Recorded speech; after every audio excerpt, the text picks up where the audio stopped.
Battle for Charity's on, so go watch it and go donate because that's what cool people do.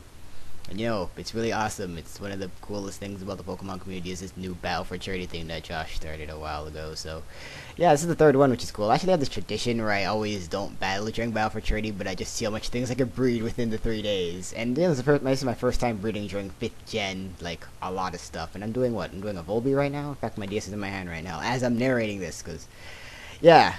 So, Battle for Charity. This is a UU battle against TehBatmon. TehBatmon. That's a weird name. So yeah, UU battle here. So I figured that he'd lead with Claydol, so I might as well just lead off with Ambipom since I can do the fake out plus U-turn shenanigans, and that'll probably be my best thing to do. So fake out, I go for, and then I just go for the U-turn because I know it will do tons. I know it won't kill, but you know.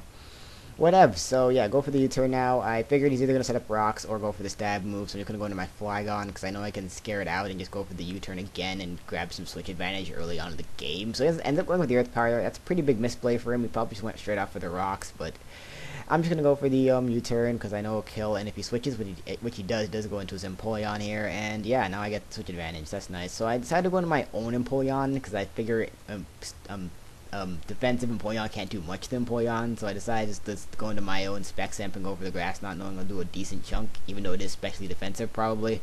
He is fearing that I have some sort of move like that. He goes into his Heracross, not sure if it's Scarfed or Bandage yet. I'm going to go into my Claydol to take the close combat. He makes a great play, predicts that right off the bat, and go is for the Mega Foreigner. That's going to take out my Claydol, which really sucks because I can't get my Stealth Rocks up, and I can't spin away his if he just had to set him up. So that Claydol dying really early in the match really put me in a bad spot early on in this game. So I do go into my Zapdos now. I'm going to go for the safe discharge. He goes into his Claydol to take said discharge. Rocks are coming. Nothing I can really do about it. I'm just going to go into my Empoleon because every single attacking move I have on this thing is super effective, so I can go for whatever.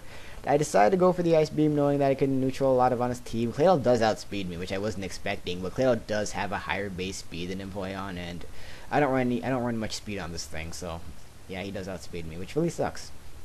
He does go into his own Empoleon now, seeing that I went for Ice Beam. I'm assuming I'm Specs at this point. I go into my own Porygon and take a hit. He ends up going for the Roar, predicting my switch, which is fine. And it really sucks for him is that he roars me into my Flygon. I'm going to go for the save Earthquake because I know it'll kill. He probably stayed in and went for the Ice Beam, assuming that it wouldn't. But yeah, I'm banded, so it does. So yeah, that's going to take out the Empoleon pretty easily. He is going to go now into his thing, the Batmon, named after himself, the Tangela thing here, that's obviously a Violet. So I'm going to go into my Ambipom, predicting the Sleep Powder, because I figure my Ambipom's not going to be that useful, so I just kind of stay into that, and I kind of just stay in here waiting for him to put me to sleep, and I just kind of stay in and just keep double hitting him, but he keeps missing the Sleep Powder, which is kind of irritating. So yeah, he misses there. I keep going for double hits because I'm kind of waiting for him to hit me. He gives up at this point, decides to go for the Bleach Seed because he wants some health back, and that's the really only way that Tangela gets recovery other than Regenerator. So he Leech Seeds me. I decide, you know what, screw it. I'm just going to switch out because I can just go into my Empoleon and take the, the Sleep, because I do have the Sleep Talk, which is kind of cool. So I go into that thing, but now he just, I think, switches out himself. No, he goes for the knockoff and knocks off my Specs, which kind of sucks, but whatevs. I'm going to go for the Hydro Pump here because I know it'll kill and it neutrals everything on his team so far. He makes a big misplay and goes into his Arcanine there. That probably could have cost him the game because that was just a terrible play. He really should have realized that I wouldn't have gone for the Ice Beam when Tangela was that weak. But yeah, he goes into his Mismagius. I don't want him setting up on me, so I just stay in and see what he wants to do. He just go for the HP fighting. That's going to take me out. And I go into my Ambipom here just kind of hoping that he's modest because I'm not plus speed, as I keep forgetting, because this thing was the first thing I bred. It wasn't Jolly when I bred it. So yeah, I thought I'd outspeed and kill him with a payback, but he is faster than me, so that kind of wasted my Ambipom there, but you know, whatever. Going to my Zapdos now, I went for the Heat Wave here. I'm not sure if this was a misclick, or maybe I was over-predicting, but I don't know why I went for Heat Wave here. It could have been a misclick, because I'm pretty sure I wanted to roar him out there, but in any event, I do get a crit on the Heat Wave, which may have I don't think it did. I think it actually, I don't know, because he does have the Nasty Plot. He has Life Orb, so he's going to take himself out. But the thing is that my last is still my Porygon, my Scarf Porygon. I could have just killed him off with an attacking move, but then again, I would have been locked into a different move that isn't Tri-Attack. So I guess that crit may have cost him the game.